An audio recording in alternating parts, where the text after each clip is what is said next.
Boa tarde, boa noite a todos, praticamente, né? Final de expediente.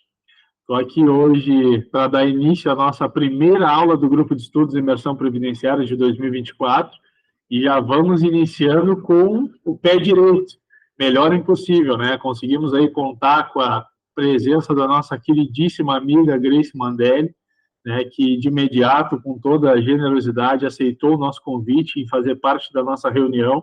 Eu expliquei para ela qual era o propósito do nosso grupo de estudos, e ela sempre muito simpática, né, e muito generosa em transmitir o conhecimento que ela tem.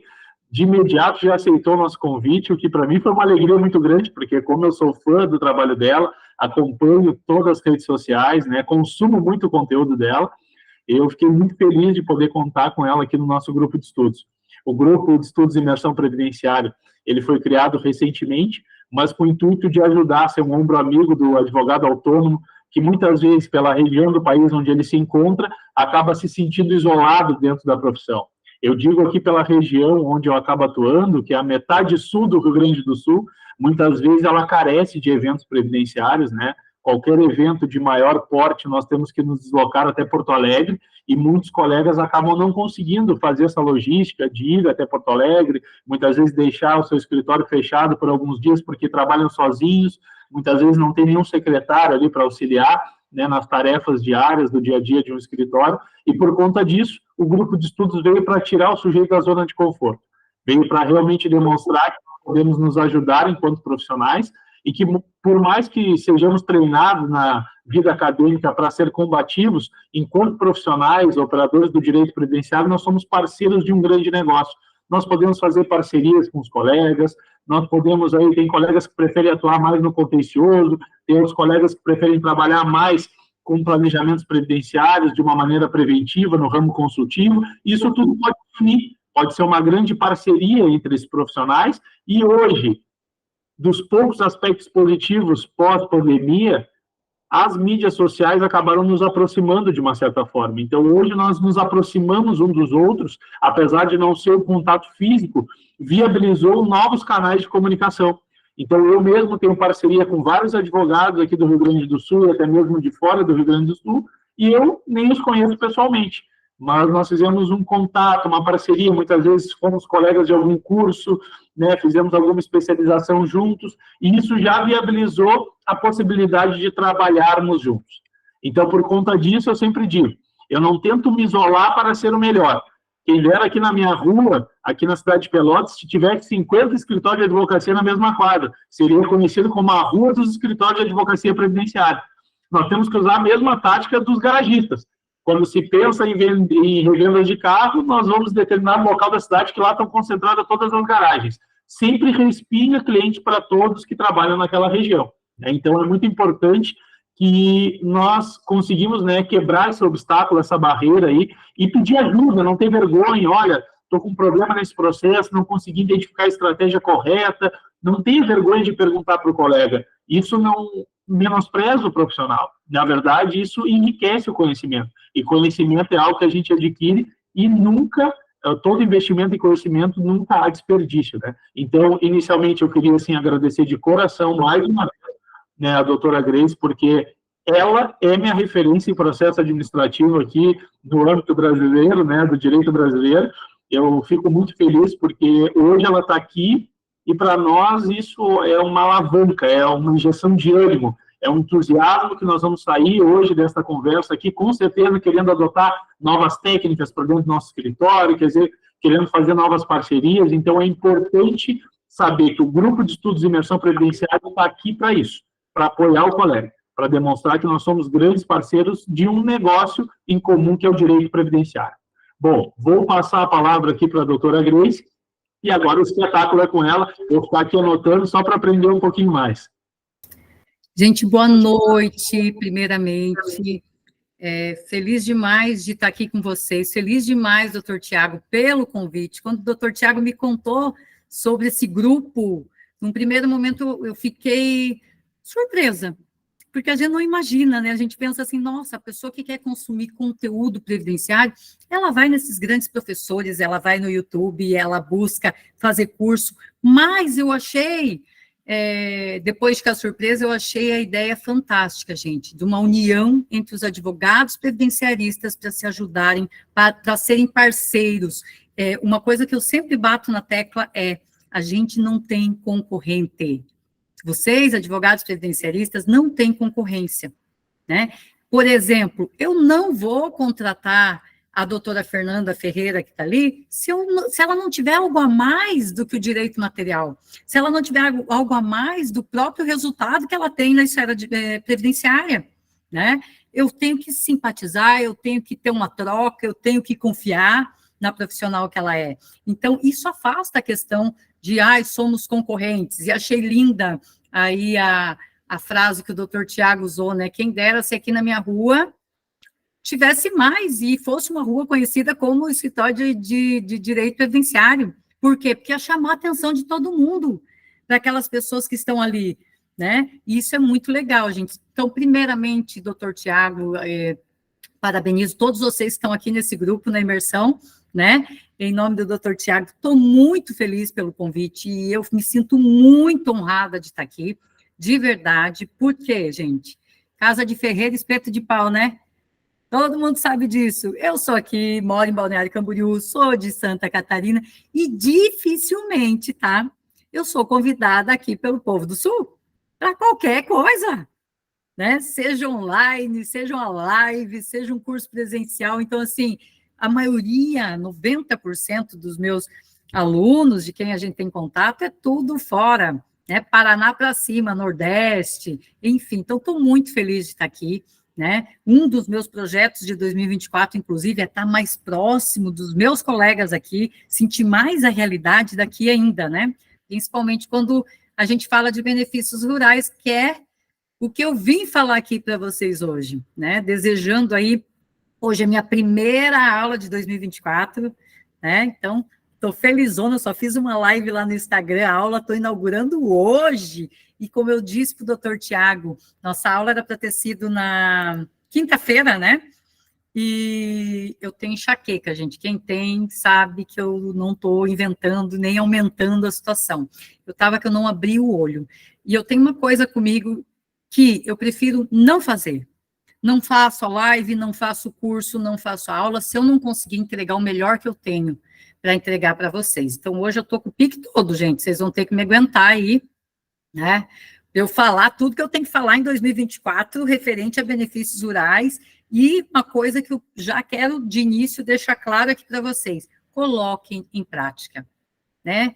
A gente, o advogado, né? O advogado em si tem um espírito, a alma de que ele domina a situação, sempre, né? A gente sempre domina, a gente sempre está correto, ou a gente vai achar um jeito de estar correto naquilo que a gente faz. E, às vezes, a gente deixa de dar importância para as coisas pequenas, do feijão e arroz de cada dia bem feito, né? A gente quer, às vezes, dar muito valor para uma estratégia, para uma tese, para uma situação, para um entendimento, para um indeferimento que pode acontecer no teu escritório, né? Do que para fazer o que você tem que fazer bem feito, mesmo que seja simples, né? Então, eu vim falar muito aqui para vocês de processo administrativo previdenciário em benefícios rurais. Parece simples, mas não é. Eu vou falar muitas coisas aqui para vocês que estão no dia a dia, que estão aí, né, na prática da advocacia previdenciária, que vai parecer comum, mas coloque em prática que tu vai ver que os resultados vêm. Eu vou falar aqui, gente, para vocês, a questão dos resultados, por quê? Vou me apresentar um pouquinho para vocês, para quem não me conhece, né?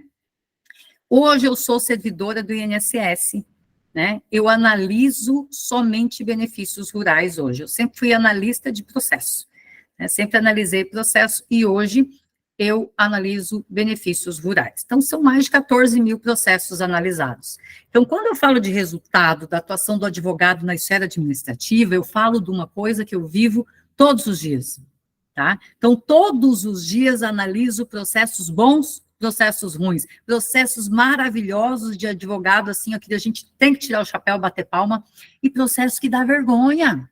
Ah, Grace, mas como é que tu vai ter vergonha se tu é servidora? Não, gente, eu tenho os dois lados do balcão, como eu falo. Antes de ser servidora, eu também advoguei por 8 anos. Então, Eu sei a realidade, eu sei como funciona, eu sei que aquilo que a gente vê no mundo do Instagram, né, não é a nossa realidade. Vamos falar a verdade aqui? Eu vim aqui para falar a verdade. O chão de fábrica da advocacia previdenciária, o dia a dia, a luta de tu sair de casa, tu tá num escritório, às vezes nem montou o teu escritório direito, tá começando agora, tá aí com o bebezinho, né, doutora Rafaela? Mas tá ali, atendendo o cliente, mas tá com o bebê, tô estudando, mas tô tentando. A gente tem que buscar força, às vezes, da onde não tem, para continuar, dá vontade de desistir, dá, nem tudo é aquele glamour que a gente vê nas redes sociais. Né? Então, eu digo para vocês, cada um tem seu processo, cada um tem seu tempo. Pensa assim, 2024, eu vou dar o melhor de mim para ter a melhor colheita que eu já tive até hoje.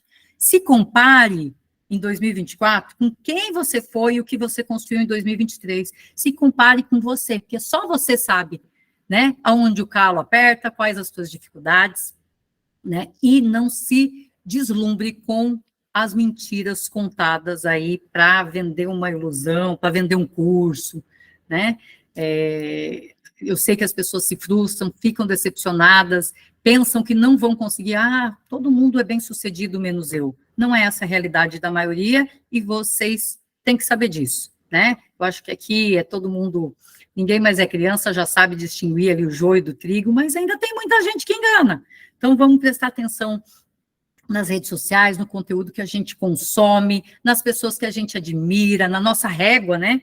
Quem é a nossa régua? Né? E o que eu posso mudar no meu dia a dia, na minha atuação como advogada, para conseguir melhor benefício para o meu cliente, melhor resultado para mim, melhores honorários para mim, realizar também os meus sonhos, né? Então, bora falar, gente, de benefícios rurais na prática. Eu vou dar uma passada, né, na matéria aqui, em alguns pontos que eu acho estratégicos, em alguns pontos que eu vejo que são essenciais para o advogado previdenciarista dominar, tá? Tenho certeza que vou fazer uma pergunta, todos vocês atuam com benefícios rurais ou tem gente que ainda não atua, tem gente que faz parceria? Coloca aí no chat para mim, para eu saber. Doutora Analícia está dentro, doutora Solange, doutora Rafaela, doutor Tiago. Eu sempre digo assim, ou tu tá dentro ou tu tá fora, né? Doutora Fernanda tá fora, vamos puxar ela para dentro. E é hoje. Vim aqui para isso, doutora Fernanda, para te puxar para dentro do rural, viu? Porque, gente, quem não tá dentro tá fora. Tá deixando dinheiro na mesa. Grace, mas aqui eu estou falando, por exemplo, de Porto Alegre, não que tem bastante rural ali ao lado, né? Mas estou falando de São Paulo. São Paulo é capital, São Paulo é comércio, São Paulo é indústria, São Paulo não tem rural, tem rural. Se você for entrevistar esse teu segurado, ele trabalhou lá na terra do vô e da avó quando era criança, 5 anos, né? Ele trabalhou 2 anos com o pai tem escritura de terra, foi lá dos 12 aos 14, né, ajudou a vacinar o gado, enfim, né, existem possibilidades de extrair tempo de contribuição e, consequentemente, melhor renda mensal inicial para esse teu segurado que hoje está na indústria, que hoje está no comércio, que hoje está no mercado, que hoje está exercendo atividade de natureza urbana, tá? Quando eu falo de rural, para quem está na cidade, quem acha que não tem cliente, eu falo de rural para aumentar tempo de contribuição e a RMI, que é renda mensal inicial. A averbação de período de atividade rural em aposentadorias programadas. Então, rural, gente, não serve só para aquela aposentadoria por idade pura, não serve só para a gente somar, né? Tempo de rural com tempo de exercício de atividade de natureza urbana e formar a carência para uma aposentadoria híbrida. Rural serve para o grande empresário também. Rural serve para o pequeno empresário também, para o contribuinte individual. Rural serve para o dentista, para o médico. Por quê? Porque eu vou estar verbando um tempo que, depois da reforma da Previdência, diante da alteração do modo de cálculo dos benefícios, o que aconteceu? Eu faço uma média das contribuições, não desprezo mais as 20% menores contribuições, minha média é de 100%, e dessa média de 100%, o meu benefício começa em 60%. E aí, para que? Onde entra o rural aqui?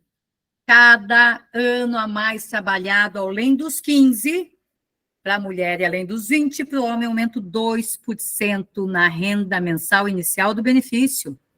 Significa dizer simplesmente que, se eu consigo averbar 5 anos de rural, eu tenho 10% a mais na aposentadoria do cliente urbano. Né? Olha que legal. Então, não deixa mais dinheiro na mesa, não deixa para o teu colega. Né? Então, bora dominar o rural. Eu vou compartilhar aqui um material que eu fiz especialmente para me redimir da quinta-feira que eu não vim, né? Então, hoje eu já vim mais no capricho. Material de milhões, entregando a cereja do bolo. Para vocês aí, vamos lá. Compartilhar, onde é que eu... Ai, achei. Vamos lá. Está aparecendo para vocês? Ah, está aqui para mim também. Está indo, né?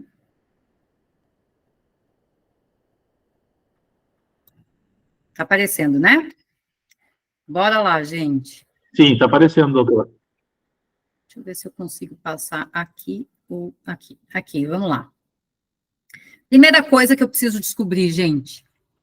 Seu João, que está sentado aqui no meu escritório, aqui na minha frente, ele é um cliente rural? Né? Aonde ele se encaixa? Ou ele é um grande produtor rural, ou ele é um fazendeiro, né? Ou ele é um industriário? Quem é o seu João? E que tipo de trabalhador rural ele é? Né?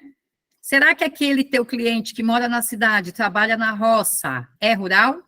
Ou perde a característica de ser rural porque mora na cidade? Então, uma grande sacada aqui para a gente começar a falar em benefícios rurais é identificar o teu cliente. Nem todo mundo é segurado especial. Que é o primeiro, né, a primeira impressão que a gente tem.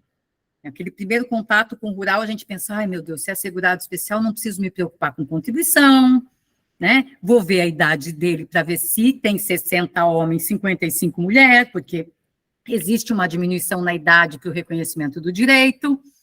Então, a primeira coisa que a gente pensa é tomara que seja o segurado especial, mas nem todo mundo é o segurado especial. E não é porque não é segurado especial que deixa de ser trabalhador rural, o teu cliente rural. E você tem que dominar todas as subcategorias dos trabalhadores rurais. Então, identificar quem é o teu segurado é o primeiro passo, tá? Ele pode ser um contribuinte individual rural, que o nome já diz, ele precisa contribuir no código correto, que pode ser de 11%, de 20%, né? Vai depender ali do que ele quer, porque nem toda aposentadoria rural é salário mínimo, vai depender da contribuição ou não, tem isso também, vai ter período básico de cálculo, algumas que a gente chama de PBC, né? Então, vai depender da contribuição desse contribuinte individual rural.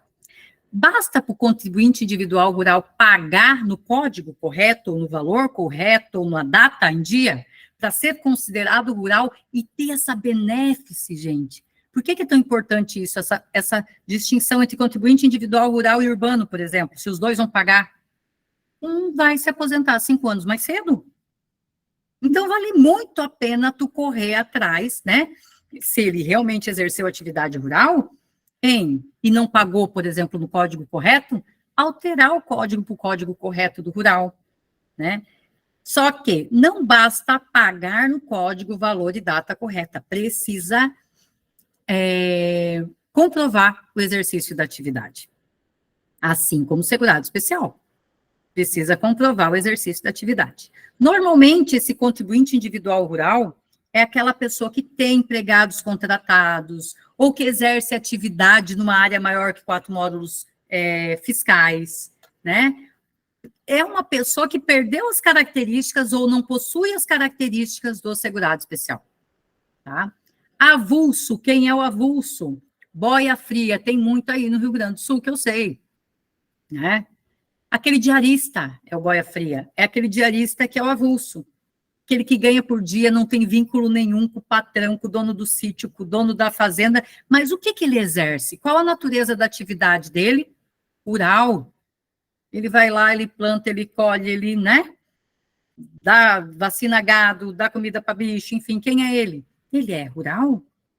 temos uma grande dificuldade aqui na questão do boia fria, porque normalmente ele não contribui, e para o INSS ele é um contribuinte individual rural, é esse o entendimento, então ele precisaria contribuir, além de comprovar o exercício da atividade rural, tá?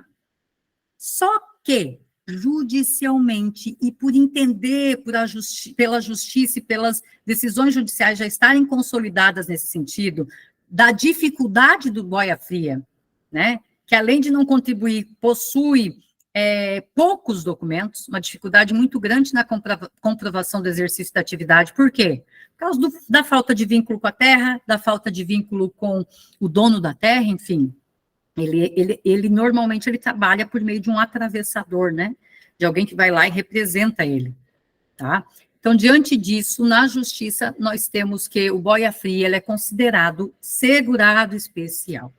E ele vai ter que comprovar, né, essa qualidade de segurado especial nos mesmos moldes dos demais, tá? Empregado rural é aquela pessoa que é empregada, que tem carteira de trabalho assinada, às vezes a gente vai achar lá um servente, e o cara vai te jurar que ele trabalha na fazenda do seu João, que ele acorda às 5 horas da manhã, dá milho para galinha, tira leite da vaca, ele faz tudo, o capataz daquela fazenda. E está lá, servente. O que a gente pensa quando se depara com uma carteira de trabalho servente, com salário, data de admissão, tudo certinho? Que ele é urbano, ele não sabe servente do quê, da onde? Então, você entrevistar, você pesquisar esse teu cliente é essencial para a gente decifrar aqui quem ele é de verdade, tá? Capataz, servente, o que mais que a gente tem ali, o caseiro, que é muito comum, ele é empregado rural. Por que empregado rural? Porque ele tem todas as características de um empregado urbano. Ele tem salário, ele tem subordinação, ele tem horário para chegar, horário para sair, remuneração, né? Por mais que não esteja com a carteira assinada, a natureza, né, o contrato dele, o vínculo dele é como empregado, e a natureza da atividade exercida lá é rural, certo? E, por fim, nós temos o segurado especial. Por que eu começo sempre falando das outras subcategorias e deixo o segurado especial no fim? O segurado especial, ele é cheio de característica. E quem não se encaixar nele, não se enquadrar nele, aí sim a gente pula para as outras. Então, num primeiro momento, o teu foco seu João é segurado especial. A partir do momento que ele vai perdendo as características, a gente vai ver, opa, não é segurado especial, vamos encaixar ele em outra subcategoria, certo? Bora lá. Gente, no final, vou abrir para pergunta, tá? Aqui uma situação muito importante. O que a gente falou até agora? Eu bato muito na questão da natureza da atividade, tá? Como é que eu sei se o meu cliente, se é aquele caseiro, ele é urbano ou ele é rural? Tem caseiro urbano, gente? Tem, que só cuida da casa e a casa está onde? Na cidade. E se fosse um caseiro rural que só cuida da casa, o que ele é? Qual é a natureza dessa atividade de só cuidar da casa? Um vigia? Urbano. Né?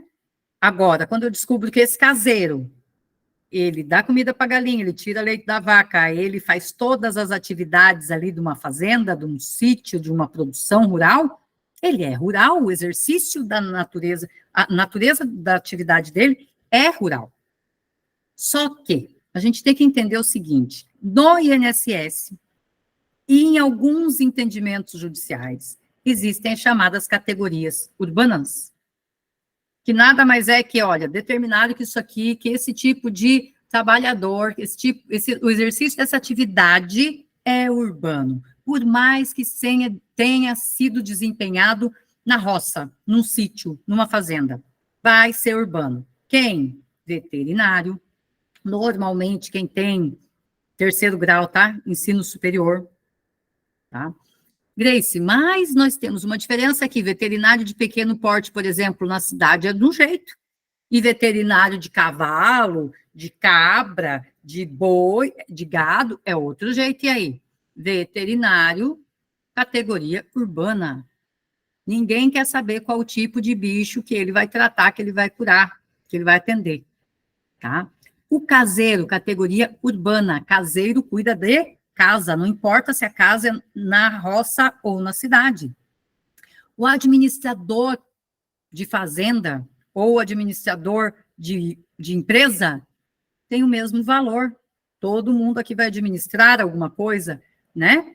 Administração de alguma coisa é uma profissão que a gente fala que tem uma categoria urbana. A cozinheira urbana, não importa se ela está cozinhando na cidade ou numa fazenda, não importa o prato que ela está fazendo, se é típico, se é elaborado, a cozinheira vai ter o exercício da atividade de natureza urbana. E a doméstica? Mesma coisa, a função de doméstica, que é limpar, passar, ali fazer tudo, todas aquelas honrarias ali da casa, né? Não importa se ela vai exercer atividade na cidade ou na roça, a doméstica possui categoria urbana, tá? Então, sempre que vocês verificarem lá na carteira de trabalho desse empregado rural alguma anotação com esse tipo de nomenclatura, ele é veterinário, ele é caseiro, é administrador, é cozinheiro, é doméstica, é servente, tem vários. Pintor, tem vários, tá, gente? Eu só estou dando um exemplo aqui para que vocês tenham cuidado com as chamadas categorias consideradas urbanas. Porque uma vez que está ali na carteira de trabalho, a tua função como advogado previdenciarista é comprovar que, por mais que esteja anotado aquele cargo, aquela função, o exercício da atividade realmente desempenhado pelo teu cliente era rural. Por quê? Porque ele acordava a tal hora, ele fazia isso, e isso é exercício de atividade de natureza rural, tá? Então, cuidado com isso aqui. Vamos lá, gente. Para começar 2024, né? E eu não posso falar de benefício rural sem falar da entrevista, porque é ali que tu descobre as coisas. Ou tu descobre ali com o teu cliente, ou tu descobre durante o trâmite, no fluxo do processo. E aí é mais complicado, porque daí compromete o teu resultado. Enquanto você está investigando e você não protocolou, você não entrou com um requerimento, você ainda não tem na mão o processo administrativo previdenciário, tá tranquilo. Mas quando você vai investigar já dentro do processo, muita coisa pode acontecer nesse fluxo e te atrapalhar, tá? Então, às vezes eu penso, Grace, mas eu não vou ficar perdendo 40 minutos entrevistando o segurado. Eu fico apavorado com a palavra perdendo 40 minutos. Tu está ganhando mais informação, tu está ganhando mais poder, tu está ganhando mais pólvora para gastar no teu processo e para tu acelerar o resultado que tu quer, né? Tem gente que trabalha, e a advocacia previdenciária rural é diferente, tá, gente? Com grandes fluxos no escritório, quantidade. Meu negócio aqui, eu tenho que protocolar 2, 3 por semana, 2, 3 por dia, tantos requerimentos por mês. E não se preocupa com a qualidade, com a resposta, né? Com a rapidez de você realmente solucionar, né? E conseguir o melhor benefício para esse teu segurado, certo? Então, gente, quando se trata de cliente rural, além de todas as perguntas que você faz para todo tipo de cliente, que isso é uma coisa tua, é a tua característica como previdenciarista. Se Deus te colocou aqui com essa missão de trabalhar, ganhar o teu dinheiro, realizar o teu sonho, sustentar a tua família, pagar tuas contas e ainda conseguir o reconhecimento de um direito de uma outra pessoa, olha que honra. Que honrosa é a tua profissão, né? Por quê? Porque onde tu coloca a mão, tu tá brigando por um direito de uma outra pessoa. Nem sempre é sobre você. Então, aquelas perguntas que você faz para todo mundo no teu escritório, que é o que eu digo, são as tuas perguntas, o teu jeito de advogar, a tua missão, né? Você, além delas, você tem que perguntar coisas pertinentes ao exercício da atividade rural, tá? E aqui uma dica que eu já dou. Que pergunta, Grace? O que eu pergunto? Né? Olha só. Todas as informações que constam na autodeclaração de segurado especial, mesmo que seja de outra subcategoria. Não sabe o que perguntar? Você baixa a autodeclaração, do segurado especial, que é um anexo da IN 128, e pergunta aquilo para ele. Ah, Grace, mas eu já vou preencher a autodeclaração? Não, tu vai conhecer o teu cliente. Tu vai criar na tua cabeça, na tua mente, uma narrativa para tu entender que tipo de segurado é ele, que tipo de trabalhador é ele. Então, mesmo que ali você identifique que não é um segurado especial, e daí aquela autodeclaração não vai te importar, você vai estar angariando informações para sublocar ele num outro tipo de trabalhador rural, numa outra subcategoria. Então, se tu ainda não tem a tua entrevista bem montadinha aí do rural, específica para o rural, olhe, tente utilizar como norte as perguntas já da própria autodeclaração, tá? Vamos lá. Feito isso, gente, o que eu quero do meu segurado? Né? Eu quero entender ele, eu quero saber quem ele é, para eu buscar o melhor benefício para ele. Qual o melhor momento de buscar esse benefício? Será que pedir uma híbrida é melhor? Será que se pedir uma aposentadoria pura é melhor? O que é melhor no caso desse segurado? Eu só vou saber o que é melhor se eu construir uma narrativa. Por isso que eu falo, você tem que criar primeiro a história dele, visualizar na tua mente. E daí você vai com aquela história até o fim para conseguir. Quando você acredita naquela história, quando você tem poder para comprovar aquela história, tá? Você vai até o fim, ninguém tira esse direito de ti e do teu segurado. Então, você vai começar entendendo ali o que ele faz no dia a dia. Se ele trabalha para alguém, se ele paga o INSS, se ele trabalha sozinho ou com alguém da família, quem são essas pessoas que fazem parte do grupo familiar? Quais as terras que ele exerce atividade? De quem são essas terras? Né? Se possui documento daquela terra, se tem algum contrato de parceria ou sem contrato, se tem um parceiro, se tem um meeiro, o que produz, o que cria, se consome toda a produção, se faz troca com o vizinho ou se vende para algum lugar, qual a renda média, o que ele ganha com isso, como que ele sustenta a família ou não sustenta a família ou é sozinho, se paga IPI, que é o Imposto de Produto Industrializado. Existem duas situações, e no Rio Grande do Sul também é muito comum, né, gente, que é a cachaça, a cana, a cachaça, o vinho, né, e o fumo. São os 3 produtos ali que é obrigatório pagamento de IPI, tá? Os demais ali para o segurado especial é tranquilo. O que mais? O período que ele trabalha, se é o dia todo, se é de manhã, se existir algum exercício de atividade de natureza urbana concomitante. Tem gente? Ah, eu sou segurado especial 15 anos com meu marido. Tu tá entrevistando a dona Maria. Ah, é? 15 anos. Ah, tá bom. E aí depois tu descobre que além dos 15 anos de exercício de atividade rural, ela também era professora da escola na zona rural. Recebia para isso. Tinha um acordo de cooperação técnica com a prefeitura. E aí? E aí você trabalhou, né? Construiu uma narrativa, preparou o teu processo, escolheu estratégia, um momento, e botou todo o teu trabalho a perder, né? Então, se havia esse exercício de atividade urbana concomitante, se participa de cooperativa, de algum projeto governamental de agricultura familiar, tamanho da terra é importante para a gente caracterizar esse trabalhador rural como segurado especial ou descaracterizar. O que mais? Se tinha ajuda de algum empregado. Por quê? Porque a legislação diz que eu posso ter empregado, posso, por até 120 dias no ano civil. Certo? Ah, Grace, então tá ótimo, porque eu tenho 3 empregados durante 120 dias no ano civil. Tá fora. Por quê? Porque pode ter um empregado por 120 dias. Isso significa que eu posso ter 2 empregados por 60 dias, 3 empregados por 40 dias, e é isso que o servidor do INSS vai verificar. Tá? Então, são todas perguntas aqui que são capazes de descaracterizar o teu segurado como segurado especial. Certo?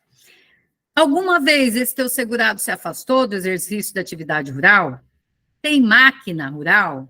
faz parte de algum sindicato, já pegou empréstimo como agricultor, participou de palestras ou cursos direcionados aos trabalhadores rurais. Por quê? Porque tudo isso eu junto para criar minha narrativa e garimpar provas depois, conhecendo a história do meu segurado, eu crio uma capacidade, um poder aqui de ajudar ele a criar prova, de fazer ele construir prova, inclusive. Ah, Grace, isso é planejamento de benefício rural? Existe planejamento rural, gente? Existe. Existe planejamento rural. Existe pessoa que hoje, dia 15 de janeiro de 2024, não tem qualidade de segurado na DER. Ou seja, vai ter o processo indeferido, porque um dos requisitos é ter qualidade de segurado especial na data de entrada de requerimento. E aí? E aí eu posso segurar esse processo, pedir para ele fazer um empréstimo na qualidade rural, fazer ele lá fazer um cadastro, construir uma CAF com ele, né? E lá no posto de saúde ele vai, faz uma consulta e coloca a qualificação de agricultor, e aí o que eu faço? Construo com ele a prova que estava faltando para ele garantir essa concessão, para ele mostrar que na DER ele tem qualidade de segurado. Isso é planejar. Né? Então, a gente não vai fazer só planejamento de benefícios em que demande eu estudar cálculos né, e regras de transição, enfim.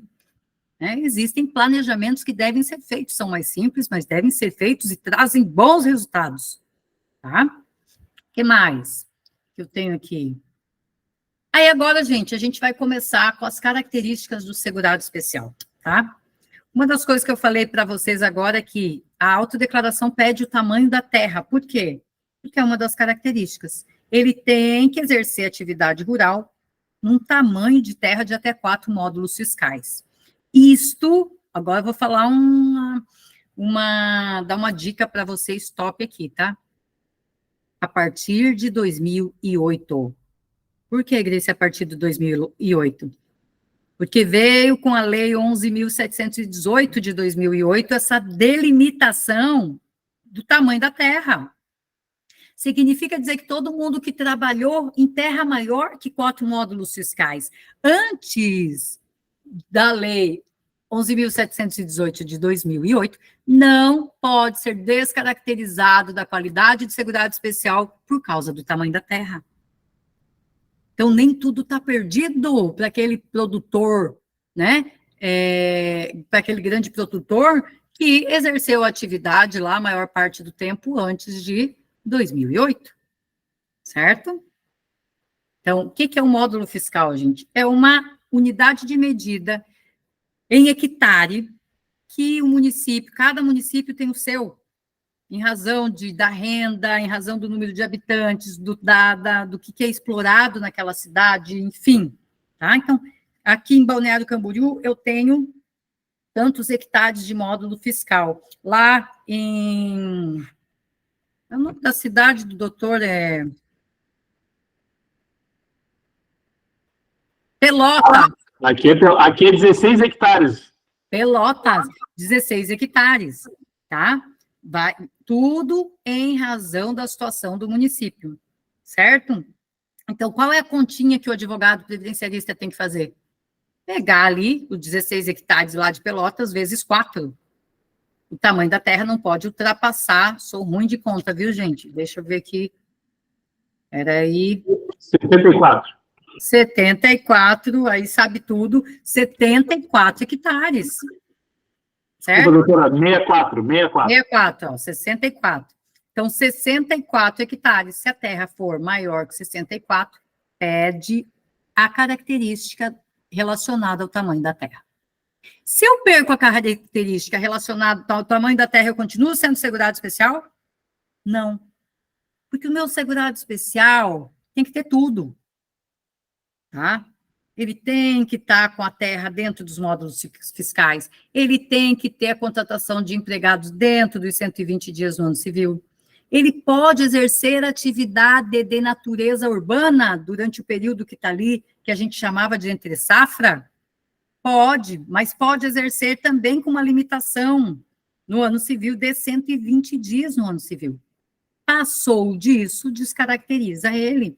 Então, ele tem várias características que têm que permanecer juntas para que ele seja considerado legalmente um segurado especial, tá? Onde é que eu pesquiso o módulo fiscal? No site do IBAMA. Embrapa, IBAMA, todos eles têm, tá, gente? Você vai colocar o nome do município, a unidade federativa e já vai aparecer o módulo fiscal da tua cidade, da cidade em que foi exercida a atividade rural, tá? Vamos lá. Ué, que não está passando. O que eu fiz aqui, Jesus? Eu apertei num botão sem... Aí. Pronto. Aqui, ó. Importante lei, então, 11.718 de 2008 é que trouxe a questão dos módulos fiscais. Gente, cuidem com indeferimentos, né, relativos a isso. Por quê? Porque se ainda tiver, né, eu dei uma entrada num benefício em 2015 e tinha exercício de atividade rural antes de 2008 e eles negaram por causa do tamanho da terra. E aí? Cabe revisão administrativa, tá? Cabe revisão. Às vezes tu tá ali louco, lutando para conseguir uma aposentadoria, e às vezes tu tá com ela na mão por causa disso aí, desse detalhe aí. Cabe revisão e tu tá com o processo na mão, certo? Lembrando que prazo para revisão administrativa de 10 anos, certo? Do indeferimento lá. Porque recurso 30 dias, né? Não vai caber recurso, mas ainda cabe revisão de ato de indeferimento. Deixa eu falar uma coisa bem importante para vocês antes que eu esqueça, serve para tudo, tá? Benefícios urbanos, inclusive. Quando você for olhar o CNIS do teu segurado e se deparar com processo anterior indeferido, que a gente tem que saber identificar que é aquilo que não tem data de início, não tem data fim, e aparece lá, né, benefício, pega a cópia desse processo na íntegra. Por quê? Porque lá dentro pode ter uma concessão.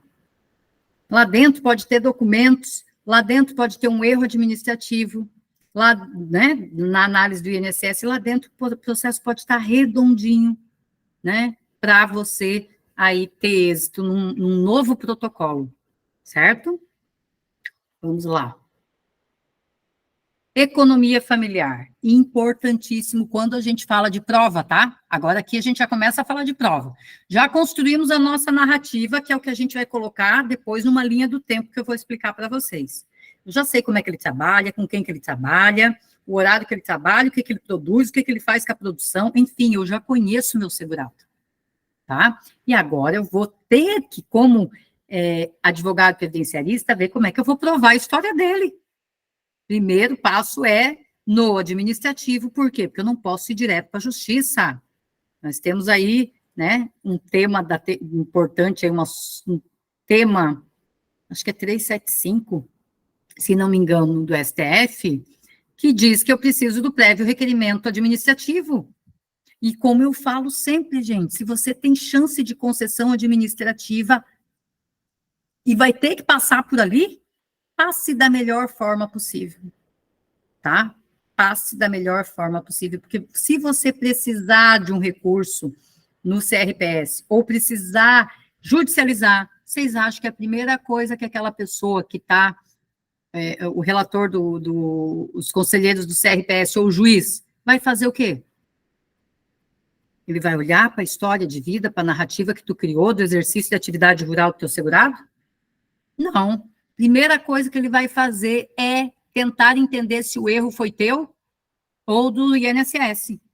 Quem que errou aqui? Porque era para o INSS ter concedido, não concedeu por quê? Será que tem aqui a falta de documento? Será que esse segurado realmente não tem condições? Ou será que tem condições e o processo também foi mal instruído? Porque pode acontecer. Como eu falei para vocês, a minha experiência me deparo com ótimos requerimentos, com ótimos processos, com advogados excelentes, tá? Que merece a concessão com estrelinha, Mas também tem uns que, pelo amor de Deus, que parece que é o segurado que entrou. Segurado que entrou sozinho. É a grande diferença entre o advogado construir um processo administrativo e previdenciário, pensando em tudo que envolve o processo, tudo que ele estudou, tudo que ele criou, né? E o fluxo disso, e entrar com requerimento. Requerimento qualquer um entra, né? Processo o advogado constrói, certo? Então, aqui é importante a gente também diferenciar se o teu cliente exerceu atividade sozinho, individualmente ou em regime de economia familiar, né? Individualmente é quando realmente ele fez tudo sozinho, né? Ou com a ajuda de um ou com o outro, mas aquela ajuda eventual, né? Nem sempre aquelas pessoas estavam ali na lide rural. E, por outro lado, eu tenho a questão da economia familiar, regime de economia familiar, que é o quê? Quando o trabalho dos membros do grupo familiar é indispensável à sua subsistência e desenvolvimento socioeconômico. Significa dizer o quê? Que o trabalho de cada um dos membros do grupo tem que ser considerado essencial. Só que como é que a gente sabe se é essencial ou não, gente? Já pararam para pensar nisso? Como eu, Grace, vou saber se o pai e a mãe do João é essencial? Ou o João era essencial no exercício de atividade em regime de economia familiar com os pais, né? Como é que a gente sabe? É uma coisa muito subjetiva. E o que a gente estava tendo? Vocês lembram da questão do reconhecimento do exercício de atividade para menor de 12 anos? Inclusive, teve uma CP do Rio Grande do Sul, que era o que a gente usava, né? Para reconhecimento de atividade para menor. E aí o povo começou a indeferir, porque dizia que a criança de 7, 8, 9 anos era dispensável, não comprovava a questão de ser, né, dispensável ou indispensável para o trabalho, certo? Então, ficou muito indeferimento em razão disso, até que alguém levantou uma bandeira tipo, quem a gente é, que a gente não conhece o contexto, a realidade, para dizer se aquela força daquela criança é dispensável ou não. Então, acabou com a ação civil pública, e não acabou, né, mas se tornou já pacificado o entendimento com relação a isso, tá? Bora lá. Então, aqui, o que eu tenho? Mútua dependência entre todos, sem utilização de empregados permanentes. Posso ter empregado? Posso, observando aquele limite temporal, né? Olha isso aqui, gente. Motivo de indeferimento judicial, muito. Independentemente do valor auferido pelo segurado especial com a comercialização da sua produção, quando houver. O que é isso? Eu fiz uma live esses tempos com o juiz federal e eu perguntei para ele, né? Eu disse, doutor, eu queria saber, porque o INSS, o servidor, ele se baseia no ofício circular 46, na IN 128, ele não pode fugir muito daquilo para tomar a sua decisão. E legislação, é norma, é direito material. Da onde que tira indeferimento que a pessoa não pode ter um carro, ter uma casa, ter uma moto, viver bem, né? Ganhar bem, certo? Ter dinheiro. E lá na justiça, eles investigam coisas subjetivas que vão muito além do que está prescrito na norma, né? No que tange aí a caracterizar ou não o segurado especial. E aí ele respondeu que ele pode falar por ele, que ele pesquisa se aqueles bens eles foram adquiridos em razão do exercício da atividade rural ou não. Aí eu entendi, né? Tipo assim, se veio do exercício da atividade, ok, mas se não veio do exercício da atividade, veio da onde? Só que isso, da cabeça dele, não existe na legislação nada que diga que, por exemplo, um exemplo que eu gosto de dar, ele ainda brincou, disse, vou citar você nas minhas sentenças agora, falando isso. Um exemplo que eu gosto de dar é, que culpa tem o segurado se a galinha dele resolveu pôr ovo de ouro, gente? E ele vende pelo preço que ele quer, que é de ouro. Que culpa tem o segurado? Aí não pode. né? Ou, fato real, tá? Vou contar para vocês fato real. Eu dando uma aula lá em Juazeiro, na Bahia, e aquele jogador de futebol, Daniel Alves, é de lá, né? Que até tá lá na Espanha, preso lá, por rolo dele lá. E aí, o pai dele, uma advogada lá, aluna, que a gente estava na aula, disse assim, Grace, eu não consegui a aposentadoria rural do pai dele, que é segurado especial, porque ele ganhou uma Hilux. O que eu faço? Eu disse, olha, ele pode ganhar presente, né? Pode. Você tem as provas de exercício de atividade rural dele, você tem a carência toda, ele tem a idade, está no prazo de recorrer? Não, já passou. Constrói de novo, entra de novo, judicializa. Por quê? O fato dele ter sido presenteado por esse filho dele, jogador de futebol, né, não tira dele as características de segurado especial que estão presentes na legislação. E se ele ganhasse uma mesada, gente? Não, além da Hilux, eu dou 10 mil por mês para o meu pai. Por quê? Porque é meu pai. Se ele recebe os 10 mil reais, ele tem a Hilux, ele continua exercendo atividade de natureza rural e prova isso na documentação, ele é segurado especial, doa quem doer, né? Eu uma vez concedi aqui em Penha, Santa Catarina, eu era gerente da agência ali de Penha, e aqui tem muito pescador artesanal, muito.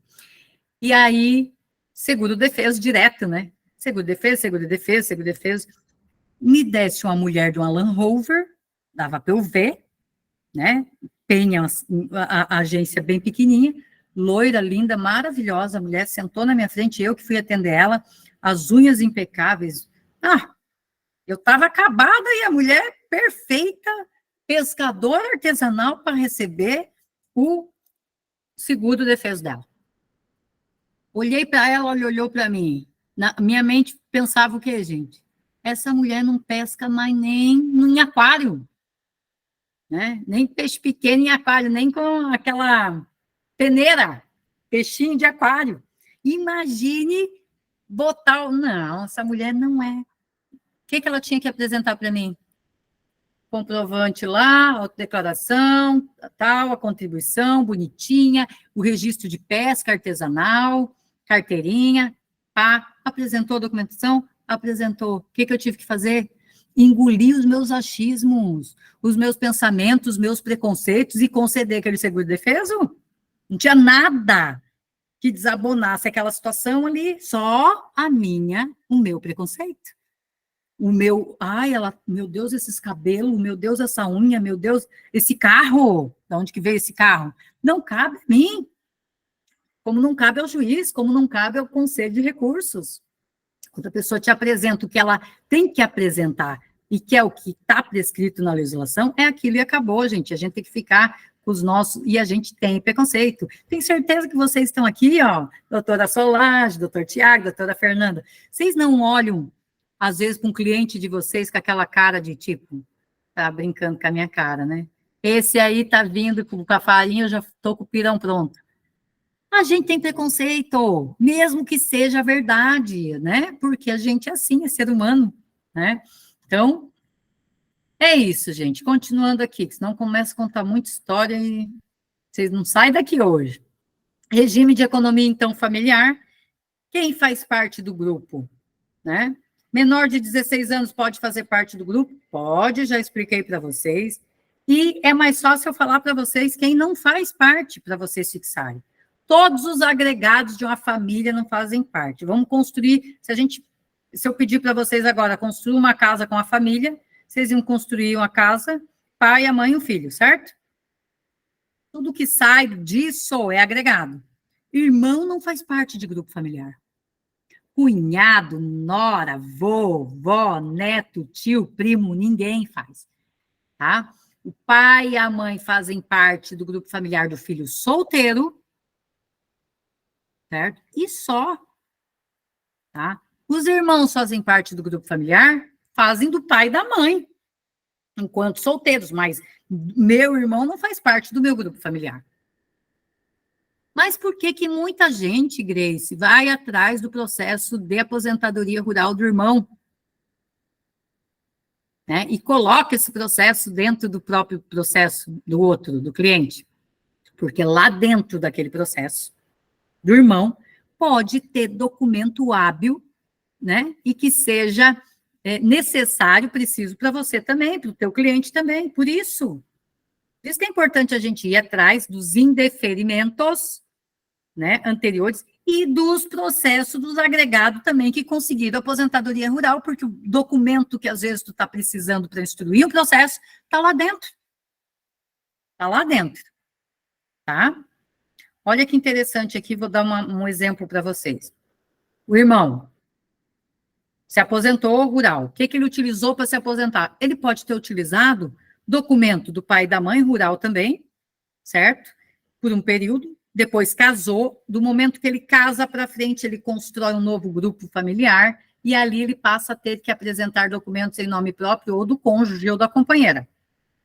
Então, ele pode ter utilizado documentos só dele e da companheira para instruir o processo dele. Agora, no teu processo, alguma informação relativa ao irmão pode ser decisiva? Pode. Exemplo, certidão de nascimento do irmão, que consta lá o quê? Qualificação do pai e da mãe como agricultor, lavrador. Grace, mas a pessoa não tinha nem nascido. Não, o irmão está nascendo, né? O irmão mais novo está nascendo. Você está na roça, o teu cliente está na roça lá. Aí nasce o irmão. Né? Aquela certidão que qualifica o pai e a mãe, ou seja, está falando do exercício de atividade rural de quem? Do irmão? Não, o irmão está acabando de nascer, está falando do pai e da mãe. Pai e mãe faz parte do grupo familiar, mas de quem é o documento? Do irmão, é a certidão de nascimento dele, tá? Então, a gente sempre tem que fazer uma ligação do exercício da atividade, né, e do documento com aquilo que a gente pretende comprovar no processo, tá? Bora lá. Garimpo de documento, como é que eu faço isso, Grace? Primeira coisa, você não vai chegar na frente do teu segurado, como eu já vi professor falar isso, tá? Me arrepiei, fiquei braba.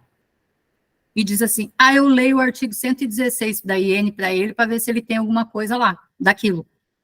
Ô, gente, falar a língua do teu segurado é o começo do começo. Até para cobrar, tu tem que falar a língua dele. Até para explicar que ele tem um direito, tu tem que falar a língua dele. Agora, como é que tu vai ler o artigo 116? Ele vai saber o que é um negócio reconhecido em firma, um contrato de mediação, de parceria, né? Então, você tem que falar a língua dele. Você, sim, abre lá o artigo 116, você vai encontrar um rol exemplificativo de documentos que podem ser utilizados na instrução, tá? Só que cada documento, ele tem uma característica própria. Primeira coisa, precisa ser válido e contemporâneo. O que é válido? Um contrato só é válido quando, gente? Registrado em cartório ou reconhecida a assinatura do INSS. Está lá na IN. Está lá no ofício circular 46. Tá? Então, se ele não tem assinatura reconhecida e não foi registrado em cartório, ele não é válido. Joga ele fora? Não. Coloca ele do lado. Tá? Coloca ele do teu ladinho. Uma escritura de terra só é válida quando? For registrada em cartório, quando ela for uma escritura. Se não, é papel. Certo? Uma matrícula, comprovante de matrícula escolar em escola na zona rural. Está lá no artigo 116. Todo comprovante de matrícula escolar em escola na zona rural vai ser prova útil aqui para a nossa instrução? Não. Por quê? Porque o fato da pessoa estudar numa escola na zona rural não quer dizer que ela exerce atividade rural. Tá? O que tem que estar lá nesse comprovante de matrícula que eu posso estar utilizando como prova? Qualificação do pai e da mãe. Ela não vai estar lá com 10 anos de idade, agricultora, a profissão dela, mas vai estar o do pai e da mãe. Tá? Tem gente que coloca o boletim escolar com as notas no processo e jura que aquilo é prova. Aí o que o servidor faz com o boletim escolar? Já olha para as notas, né? De português, aí repetiu 3 vezes a 4ª série. Aí tu já vai criando preconceito, vai criando preconceito na cabeça e aquilo não serve para nada. Certo? Grande segredo aqui, vou dizer para vocês, tá? Benefício rural, não deixe o servidor com dúvida. Não levante a lebre. Não fale muito e nem pouco. A partir do momento que ele duvida de uma resposta daquela autodeclaração, de um ponto, ou ele duvida de uma vírgula da tua petição administrativa, ou de uma informação, de um marco lá que tu coloca na tua linha do tempo, ou de um documento que tu anexa no teu processo. Todo o resto que é bom vai pro ralo, gente. Todo o resto que ele poderia ter concedido o benefício com base nas outras informações, nos outros documentos, acaba ali. Então, garimpar a documentação é muito importante. O que é contemporâneo? Todo documento é contemporâneo quando ele foi fabricado no período que eu quero comprovar. Tá? Então, assim, eu tenho uma união estável com o João desde 2015, mas a gente só fez a declaração de união estável agora em 2024. Mas na declaração diz que é desde 2015. Isso é prova contemporânea, gente? Não, ela começou a ser contemporânea agora em 2024. De 2024 para frente ela é contemporânea, senão não é. Né? Então, assim, eu vou apresentar a ficha de registro de sindicato rural do meu pai. Está lá, lavrador, 1970. Mas o período que eu quero comprovar é de 1982 para frente. Essa ficha vai comprovar alguma coisa no meu processo, na minha carência, no exercício da minha atividade rural? Não, porque é extemporâneo. Jogo fora a prova? Não. Coloco ali do lado, em cima de onde? Do contrato que não teve o registro, lembra disso? Você está fazendo um bolo de prova ruim aqui do lado, lá no teu escritório, tá? Você está fazendo um bolinho de prova ruim. Prova boa, a gente já sabe qual é. Contrato registrado, certidão de quitação eleitoral. Todo mundo que vota na zona rural é segurado especial, é lavrador, é trabalhador rural? Não, a pessoa pode ter um sítio, uma fazenda e lá para ter menos fila, né? Menos fila, certo? O que tem que estar lá naquela certidão de quitação eleitoral? Qualificação, lavrador, agricultor aí. Eu posso usar como prova, senão não. DAP, que se transformou na CAF. É prova? É base governamental, uma das principais provas que a gente tem. Mas não é porque o teu segurado não tem, né? Que ele deixa de ser segurado especial. Ficha de posto de saúde, de dentista, de médico. Basta o posto ser, né? Ter localização na zona rural? Não. Tem que estar lá a qualificação, lavrador, agricultor. Então, a gente tem que se preocupar aqui, garimpar provas, mas a gente não pode esquecer das bases governamentais. Daqui a pouquinho a gente já fala nelas, tá? Então, olha só. Eu tenho um rol exemplificativo no artigo 116 e eu preciso verificar a força dessas provas. Vai ter prova que eu vou colocar de ladinho e vai ter prova que eu vou usar, né? Porque elas são provas consideradas fortes. Grace. E N77, a antiga, tinham 2 artigos lá que a gente usava muito, 47 e 54. Um era indício de prova material e o outro era prova plena. Hoje a gente tem isso? Não, na lei não tem. Na legislação a gente não tem, mas a gente tem isso na prática? Olha só como tem, gente. Tem. Tá? A IN 128 disse assim, olha, não tem mais hierarquia nessas provas. Tudo é prova e acabou. Beleza? Beleza. Certo? Esse bolinho aqui que a gente está falando de prova ruim, de prova fraca, ele é indício ou não é? Eu posso considerar ele indício ou não? Claro que posso, se é só o que eu tenho. É a arma que eu tenho para lutar.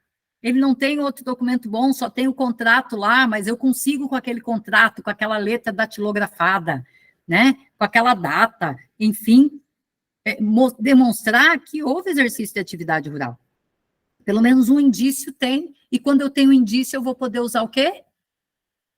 Prova testemunhal na esfera administrativa, certo? E judicial. Por quê? Porque não temos mais concessão de benefício previdenciário, nem urbano e nem rural, somente baseados em depoimento de testemunha. Eu preciso de indício, certo? Vamos lá. Outra coisa importante, gente, nesse meu processo, o que eu preciso provar? Primeiro, tu tem que identificar o benefício que tu vai, né? Que tu tá correndo atrás. É uma aposentadoria? Se é aposentadoria, eu preciso de 2 documentos contemporâneos e válidos, um para cada 50% da carência. Se é salário e maternidade, aqui tem uma pegadinha que o povo se confunde muito, tá, gente? Aí a pessoa vem com indeferimento e não sabe por quê. Não sabe, recorre, judicializa e pau. Por quê? Porque é um detalhe aqui que todo mundo parece que fecha o olho. Eu demorei para ver também, confesso, tá? Gente, qual é a carência de um salário de maternidade rural? Ela tem que ter prova de exercício de atividade rural anterior à data provável da gestação. Não tem nada a ver com o fato gerador. Tem nada a ver com o nascimento da criança, que é a conta que a gente faz. O que a gente faz a conta? Nasceu hoje.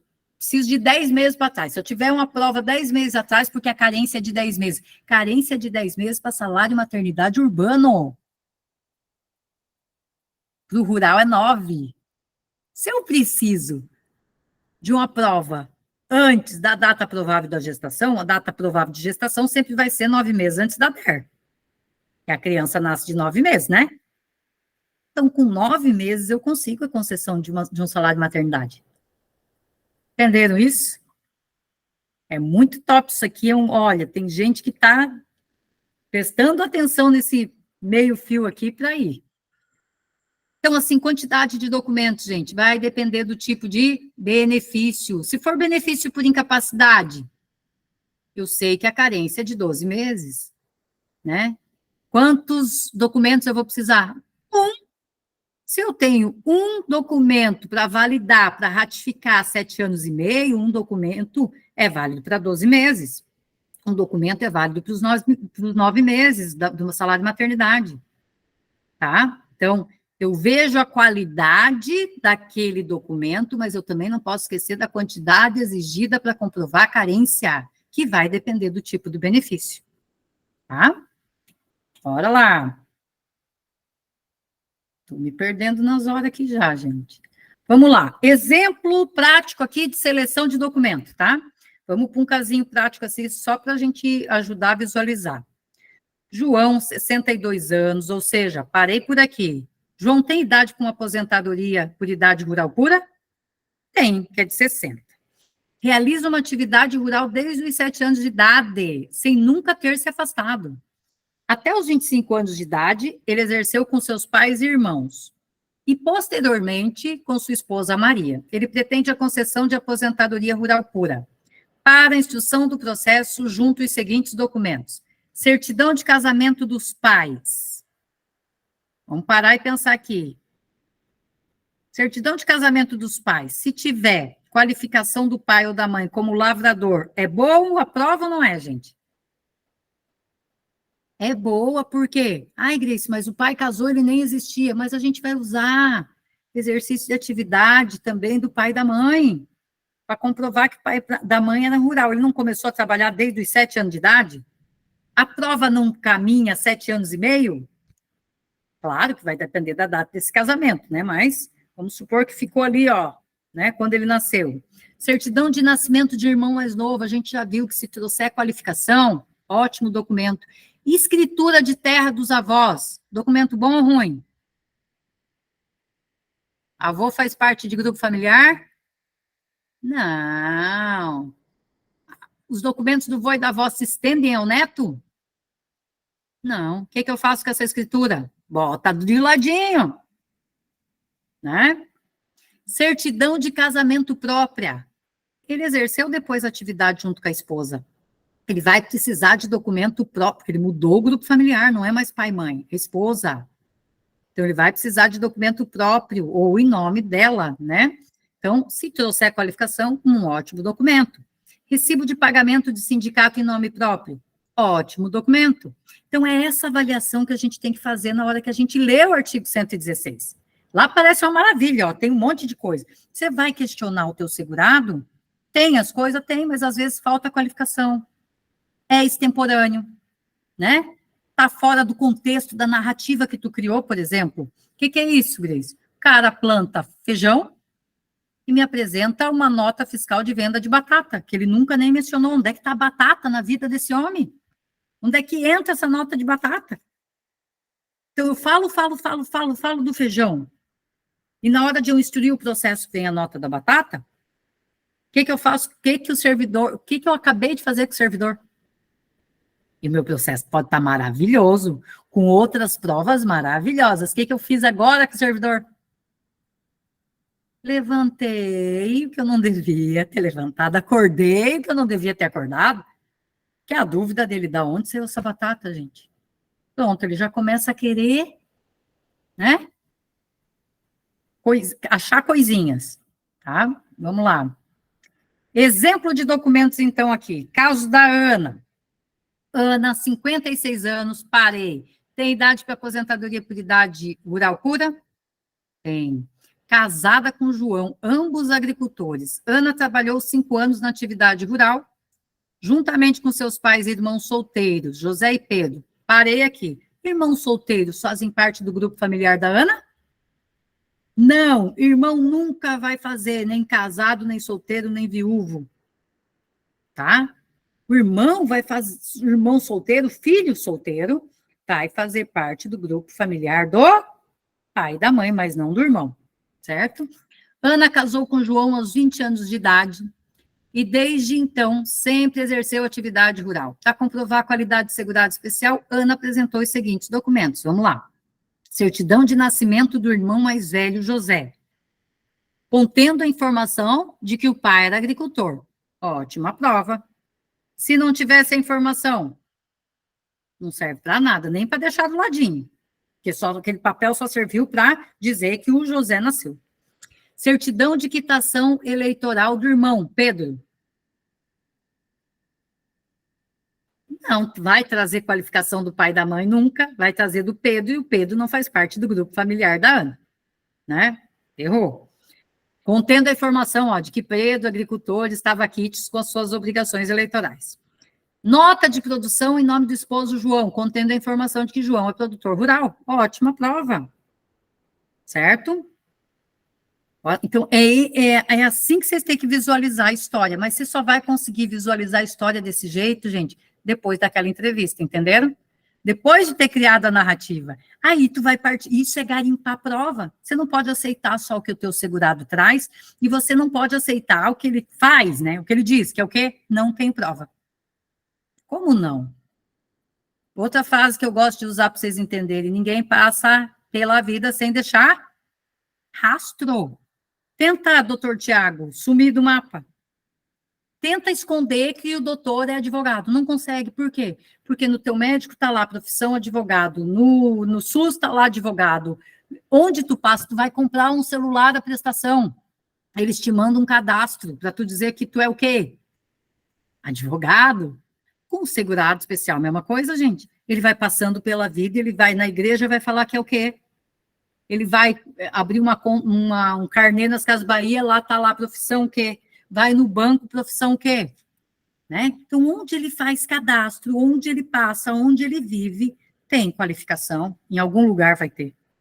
Na delegacia vai ter. Perdeu o RG, perdeu a identidade, teve que fazer outro, falou que é o quê? Né? Foi testemunha de alguém num processo, falou lá para o juiz que era o quê? Então, ele tem prova, ele só não sabe que aquilo é prova, mas você, advogado previdenciarista, tem que saber, né? Não é nem assim, eu preciso saber, tem que saber. Vou terminar aqui com vocês falando de bases governamentais, tá, gente? Que eu acho que nós já estamos, eu já me passei da hora aqui, né? Mas vocês já podem, o doutor Tiago botou ali, né? Quem tiver pergunta, vai jogando ali, que daqui a pouquinho eu já respondo, tá? Temos que marcar uma aula 2 aqui, doutor Tiago, para eu continuar o negócio. Vou parar nas bases governamentais, porque hoje é segunda-feira, ninguém me abandonou, tem 20 pessoas aqui comigo ainda, mas eu prometo que volto para a gente complementar, tá? Para não deixar ninguém cansado, ninguém de saco cheio, doutora Annalise? Ninguém de saco cheio de mim aqui, ó, no primeiro momento, então eu vou devagar, tá? Base governamental, gente. Base governamental serve para concessão automática. Certo? Tudo que a gente falou, acabou de falar agora, faz parte da análise do servidor concessão manual, análise manual. Aqui serve para eu conceder ou indeferir o teu requerimento com base nas informações que eu tenho no CNIS e provenientes de outros órgãos governamentais, que formam uma base de informações, né? Dependendo do que vem nessa base, a gente ratifica o exercício da atividade rural do teu segurado ou descaracteriza ele de vez. Tá? Ah, Grace, mas o robô errou. Por quê? Porque tem um vínculo em aberto lá no CNIS e, na verdade, ele não exerceu aquilo, não é dele. E aí, o que você tem que fazer? Tentar fugir do robô. Como é que eu tento fugir do robô hoje, gente? Existe uma situação, um jeito de fugir do robô. Ao invés de eu informar todas, né, de colocar ali todas as informações na autodeclaração eletrônica, porque para ter uma concessão ou um indeferimento automático, eu preciso que a autodeclaração seja eletrônica, eu vou fazer o quê? Eu vou fazer a minha autodeclaração física e vou anexar depois, junto com os documentos, e principalmente, junto com uma petição administrativa, objetiva, né, coesa, sem muito frufru, direta, que o servidor entenda a minha língua, explicando para ele que aquele vínculo não é do meu segurado. Tá? Senão eu vou cair ali no robô e o robô vai indeferir. Então, quais são as bases governamentais que o INSS utiliza, que o servidor pesquisa quando se depara ali com o requerimento que possui a autodeclaração eletrônica já? Então, a CAF, que é o Cadastro Nacional da Agricultura Familiar, que se substituiu a DAP, né? O CAFIR, que é Cadastro de Imóvel Rural, a Receita Federal, o Seguro-Desemprego do Pescador Artesanal, o INCRA, o RGP, que é o Registro Geral de Pesca, tem várias outras aqui que vão para o contemporaneidade e validade, já falei. Ó, vou parar na linha do tempo rural, tá? Vamos lá. Que vão ser investigadas, certo? Então, cuidem com as bases governamentais. Grace, como é que eu faço para descobrir, como é que o servidor faz essa busca? É automática pelo robô, o que a gente está falando da autodeclaração eletrônica. Eu fujo do robô quando eu apresento a autodeclaração física. O servidor vai atrás das bases governamentais? Também vai, tá? Isso quer dizer o quê? Que tudo que o servidor faz na análise, o advogado credencialista precisa fazer antes. Analisar CNIS antes, ver se ele tem empresa antes, se tem CNPJ, qual a natureza da atividade do CNPJ, porque pode ter CNPJ, pode ser MEI, né? A gente tem que saber o que o segurado pode, o que o segurado não pode. E dentro do que ele pode e que está lá, né? Se está dentro das regras, se está dentro da legislação ou não. Por fim, gente, vou terminar aqui com vocês falando de como é importante a construção da narrativa e a utilização da linha do tempo rural. Isso aqui é um modelinho, ó. Eu já vou explicar para vocês. O servidor bate o olho aqui, ele entende toda a tua entrevista, aquela entrevista inicial que você fez com o teu segurado. E ele só vai atrás aqui da confirmação, que vem através da documentação que você utilizou na instrução do processo. Tá? Então, é importante que o servidor entenda aquela história que só você escutou no teu escritório. O segurado contou para você, o servidor não olha para a cara do teu segurado. O servidor não sabe se o teu segurado é magro, é gordo, se tem calo na mão, se não tem. Ele vai analisar de acordo com o que você contar para ele, do que você provar para ele. Então, quando que eu utilizo a linha do tempo rural? Como? Eu construo uma linha. Nessa linha, eu vou colocar marcos importantes que você quer que o servidor saiba acerca do exercício de atividade rural do segurado. Olha esse exemplo. Fulano aqui, ó, em 1968, começou o início da lei de rural com 8 anos. É importante ele saber.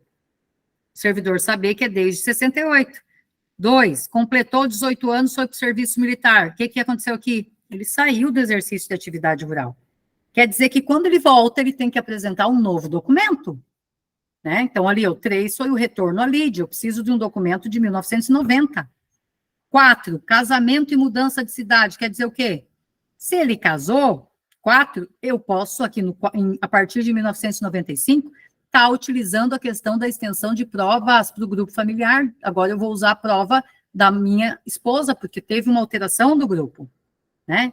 E 5 ali, ó, 2021, a DER, data de entrada de requerimento. Isso aqui é só para vocês entenderem que o servidor bate o olho e sabe que essas datas são importantes e automaticamente ele vai buscar a confirmação aonde? Na documentação que você juntou. Ou na petição administrativa contando, né, objetivamente essa historinha que você construiu lá através da tua entrevista rural. Certo, gente? Vou parar por aqui, então, a apresentação. Estou à disposição para responder as perguntas de vocês, se vocês tiverem dúvidas, e já me ofereço, que eu sou assim, tá?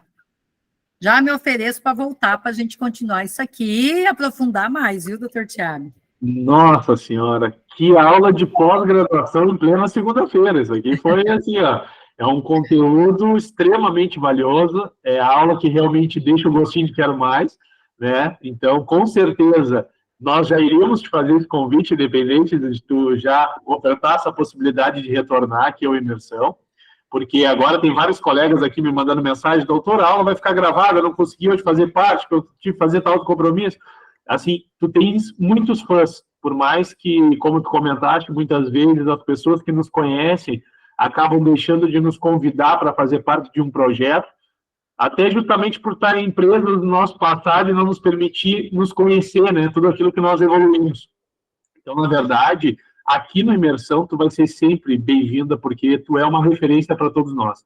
Pode ter certeza que eu estou falando isso, mas eu tenho certeza que todos que estão aqui pensam da mesma forma, porque tu transmite um conhecimento com tanta facilidade, assim, que realmente parece se tornar simples, aquilo que é complexo, né? E sim, aqui na nossa região mesmo, nós temos muitos segurados especiais.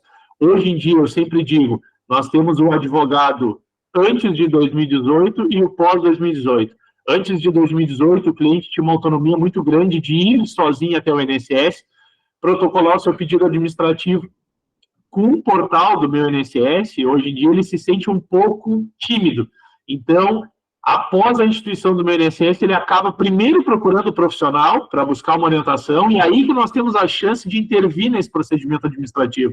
Porque antigamente nós nos deparávamos com muitos processos já com indeferimento, mas que continham muitos vícios. E aqueles vícios, às vezes, não eram sanáveis através de uma nova ação judicial.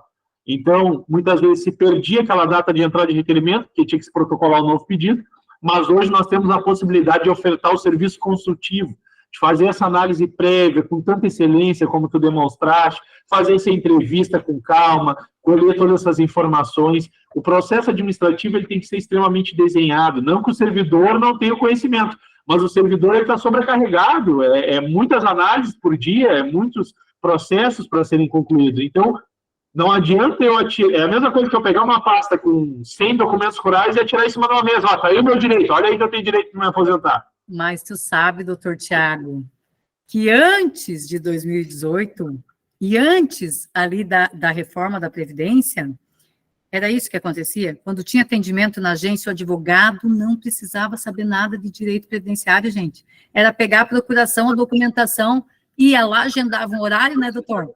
Ficava lá e saía de lá com o quê, gente?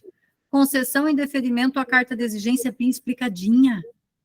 O bicho pegou para todo mundo depois que foi para o digital e depois que a reforma igualou advogados de 20, 30 anos de experiência com de um mês de carteira. Todo mundo teve que correr atrás para estudar tudo de novo, igual depois da reforma e da instituição normativa nova, por exemplo. Né? Não, eu tenho convicção, assim, essa linha do tempo que tu finalizaste a aula aqui agora, isso aí é a cereja do bolo, assim, ó.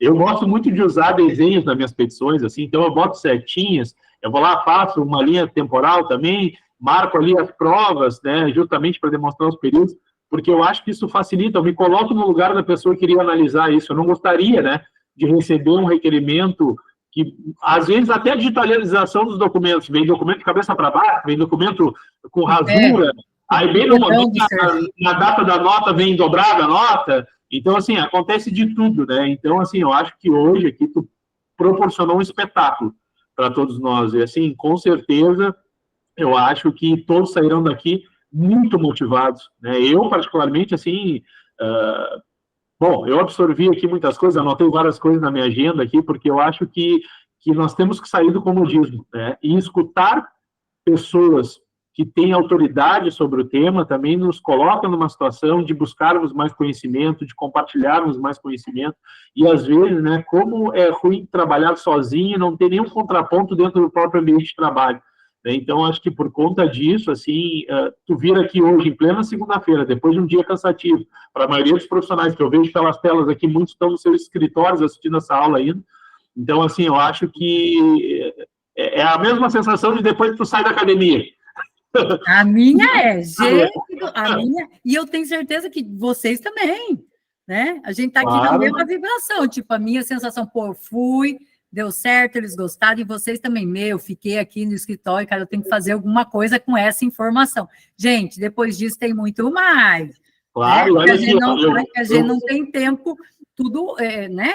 Tem muito mais coisas que envolvem, mas assim, muita gratidão, muito feliz de estar aqui, doutor Tiago, todo mundo aí, e desejar para vocês aí que 2024, gente, e seja recompensador. E entendam o seguinte, que esse esforço de vocês aqui, ó, é o que a gente fala. Eu analiso, já analisei mais de 14 mil processos. Eu tenho certeza que esse processinho ruim, esse que dá vergonha, não sai daqui. Não sai de pessoas que estão aqui até 9 horas da noite, depois de um dia inteiro de trabalho, tá? Para tentar, né, pegar informações para entregar o melhor para o cliente. Não é daqui que sai. Então, assim, vocês já estão de parabéns. Entendo que tudo isso que vocês plantam, né, vai ter colheita. Tem colheita, tá, gente? Uma coisa é certa, quando a gente planta, a gente colhe bonito. Ó, até a doutora Maria Laura Lino aqui levantou a mão aqui. Pode falar, dona Maria. Boa noite, pessoal. Boa noite, professora. Boa noite, doutora. Boa noite, Tiago. É a minha primeira vez na aula do grupo e estou, assim, encantada. Parabéns pela iniciativa, Tiago. Gleice, eu tenho, assim, mais um comentário para fazer de um caso e também tirar uma dúvida. Eu tenho um caso de pensão por morte de uma cliente que ela era segurada especial. O marido dela é empregado rural. Só que ela não trabalhava ali direto, né? Ela fazia queijo para vender, tinha muita fruta, né, na roça, na fazenda, então ela pegava, né, as frutas, fazia doce. Então, assim, ali, primeiramente, identifiquei que ela preenchia os requisitos. Juntei toda a documentação, tudo certinho. Só que quando eu dei entrada no requerimento administrativo, eu tive uma surpresa, né, com base nas bases governamentais. Apareceu que ela supostamente tinha recebido um seguro-desemprego. E fui atrás, né, do esposo, né, dela, do viúvo, perguntei, olha, ela chegou a exercer algum vínculo urbano, chegou a trabalhar? Ela falou, não, doutora, ela nunca saiu da roça. E, questão, essa empresa que ela supostamente teria trabalhado, fica numa cidade a quase 100 quilômetros de distância daqui. Seria impossível. E não constava esse vínculo nem no CNIS e nem na CTPS dela. Esse vínculo nunca existiu, mas existia esse seguro-desemprego. Né? Eu me dirigi até o PAT aqui da cidade, né, o posto de atendimento ao trabalhador, para tentar esclarecer. E teve uma época, uns 4 anos atrás aqui, que teve uma fraude de seguro-desemprego. E ela foi uma das vítimas, né? Receber o seguro-desemprego em nome dela. E por conta, né, de constar isso nesse sistema, na base de dados do governo, eu não consegui a concessão do benefício dela, né, administrativo, e entrei judicial, né, e agora vou esperar para ver, né, se eu consigo a concessão, porque o servidor não chegou nem a analisar os documentos que eu juntei. A hora que ele viu que tinha esse seguro-desemprego, ele já indeferiu, né? Aí eu tentei uma reabertura de tarefa, né, explicando tudo certinho, mas não. foi indeferido novamente. O que acontece, tá, doutora? Como a gente veio falando aqui durante a nossa aula, não existe subjetividade no mundo do servidor. Ele tem que fazer o que está na instrução normativa. Quando ele se depara com uma informação das bases governamentais, ele pode até acreditar na tua história. Uma frase que eu uso também, que o INSS não se emociona. Ele não se emociona, gente. Tu pode contar a história mais triste. Pô, foi, né? Fraudaram, pegaram, não é dela, a empresa não é daqui e tal. Ele quer prova. Então, o máximo que poderia acontecer era tu pegar uma declaração dessa empresa, conseguir uma declaração no RH dessa empresa, juntar num novo requerimento para daí ele dar importância para aquilo que tu está narrando, para aquilo que tu está alegando, tu entendeu? Por quê? Porque ele não pode simplesmente ignorar que lá existe sim a concessão, o recebimento de um seguro. Né? E se existe recebimento de seguro, naquele período houve exercício de atividade de natureza urbana, é isso que ele pensa. Tá? Mas tu fez certo, o caminho é esse mesmo. A questão, professora, é que essa empresa é uma empresa fantasma, não existe.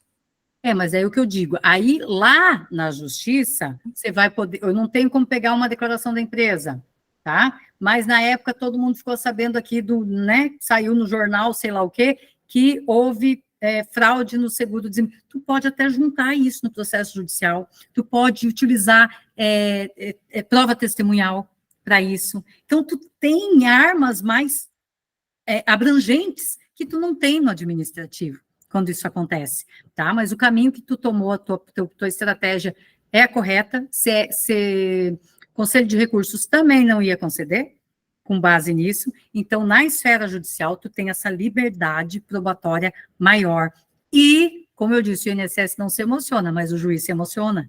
Ele tem liberdade para né? Ele tem essa...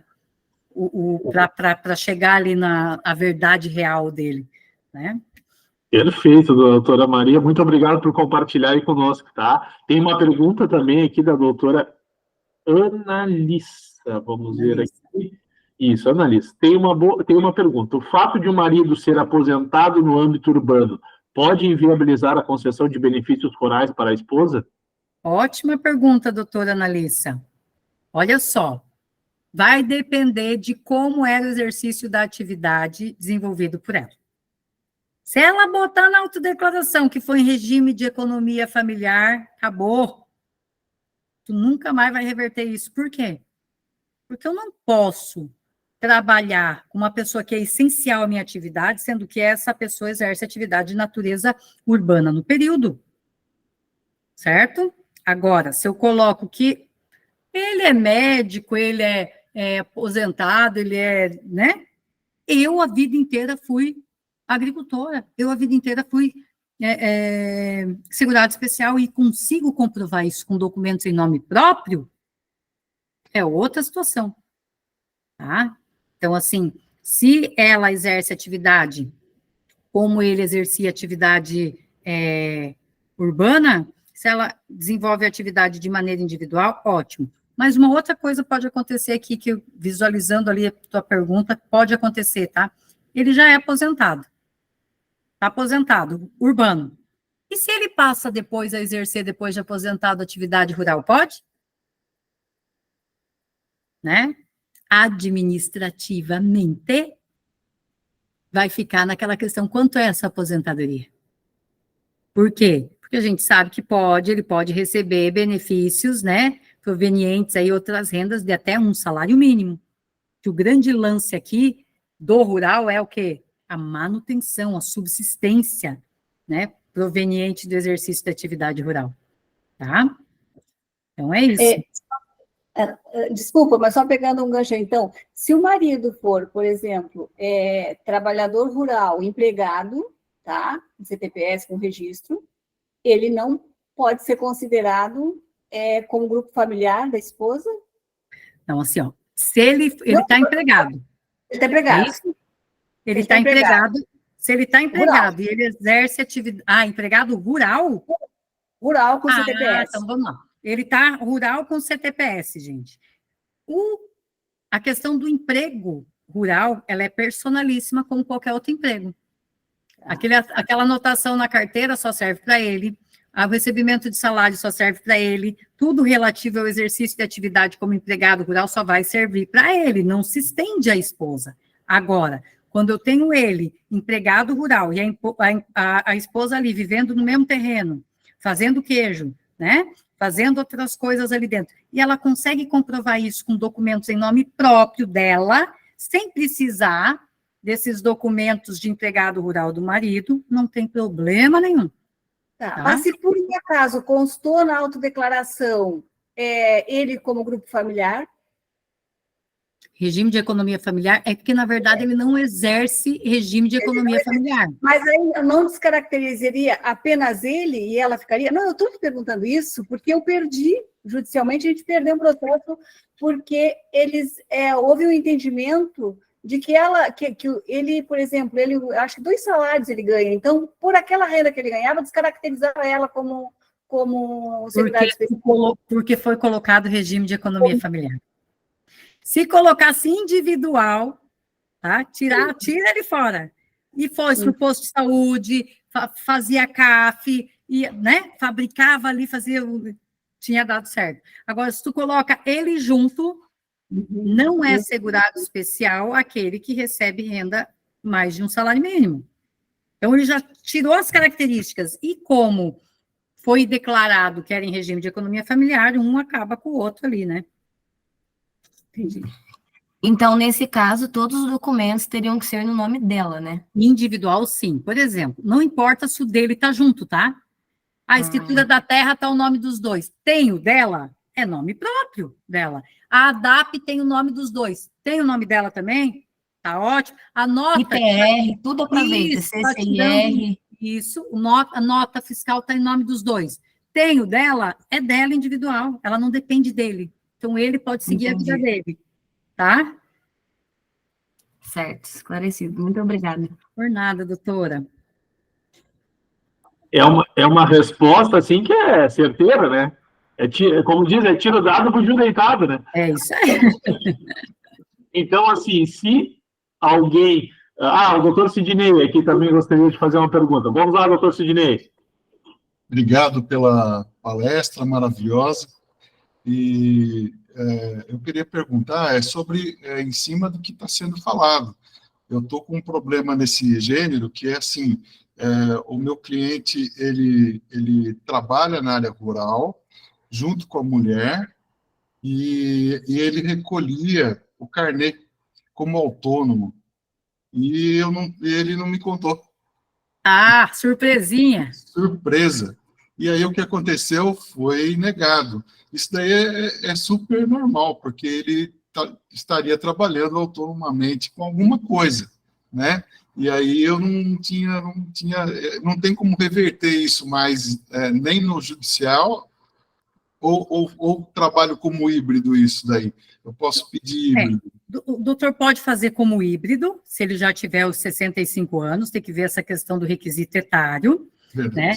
Agora, sim, se ele tem prova de rural a vida inteira, e realmente lá no CNIS não tem nada que desabone ele, que descaracterize ele, o que pode acontecer, doutor, pode ser uma tentativa, né, de utilizar o requerimento lá, o formulário RAC, que é o requerimento de acerto de CNIS, para alterar o código de pagamento de contribuinte individual urbano para o rural, até porque ele tem prova de exercício de atividade rural no período.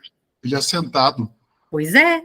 Então, dá para dizer que, né, alegar ali que pagou no código errado, Exato. Certo? Mas que, na verdade, era contribuinte individual rural, de acordo com as provas, tal. Eu estava pensando nisso. Na sua exposição, veio para mim essa informação. Existe essa possibilidade, sim. Então, dá uma analisada na questão da idade. Se demorar muito, faz essa tentativa. E isso tudo vai depender, essa reversão, essa alteração do código de pagamento, que é possível, tá, gente? É muito normal errar código de pagamento, é muito normal. Né? Principalmente para o segurado especial, principalmente para o trabalhador rural, mandaram ele pagar naquele código, ele foi e pagou. Acabou. É isso. A alegação é essa. Só que essa alegação, junto com documentos que realmente comprovem que ele exercia atividade rural, aí dá tudo certo. Perfeito, obrigado. Obrigado. Por nada, doutor. Perfeito, pessoal. Alguém mais alguma pergunta? Senão vou liberar a doutora Grace, senão daqui a pouco vai entrar o marido dela na chamada aqui, perguntando se já está nessa hora aqui. Alguém gostaria de fazer mais alguma pergunta? Bom, já que ficou clicando, Já que ficou complicando, né? já que, é o seguinte, ó, é o salário maternidade. Eu estou com um caso no salário maternidade, que pelo Gerid a gente conseguia apresentar a autodeclaração física. Só que aí abriu exigência para que eu apresente a digital, né? Só que o sistema não deixa prosseguir ali, ele é um problema. Eu agendei, inclusive, agora uma presencial para levar a documentação que eu tenho, que é uma documentação um pouco rasa. Vamos ver, não sei se o servidor vai me entender lá. O que é... lá é estagiário, às vezes nem é o servidor, doutora Solange. Olha só o que acontece. Essa exigência, a gente tem que fazer uma diferenciação com relação à exigência também, tá, gente? Tem a tal da exigência automática, que não passa por um servidor, ela é automática do robô do INSS, e tem a exigência feita pelo servidor, tá? Para o servidor, não importa se ela é eletrônica ou ela não é eletrônica, até porque ela só vai abrir oportunidade de tu preencher ela no requerimento. Se já existe um requerimento em andamento, não tem como tu preencher ela depois, a eletrônica. Só anexar a editada lá em PDF, tá? Então, dica para a doutora aí, faz uma petiçãozinha administrativa dizendo, olha, estou juntando a autodeclaração, né, com todas as informações, porque ainda pode, né, de acordo com o ofício circular 46, coloca ela anexada e bota lá no processo, tá? Porque tu está cumprindo a exigência, e de acordo com a normativa, não tem problema nenhum. Então, vamos fazer isso. Só que o servidor disse lá que a exigência é o preenchimento da autodeclaração digital sob pena de ser indefinido. Tá errado. Ele deve ter colocado o digital lá para... Ou enganado também, às vezes, porque é o que eu digo, às vezes dá um Ctrl+C, Ctrl+V e vai, né? Não tem nem como tu preencher ela digital. Agora, com o processo em andamento. Então tá, pessoal. Dou-lhe uma, dou-lhe duas, dou-lhe três.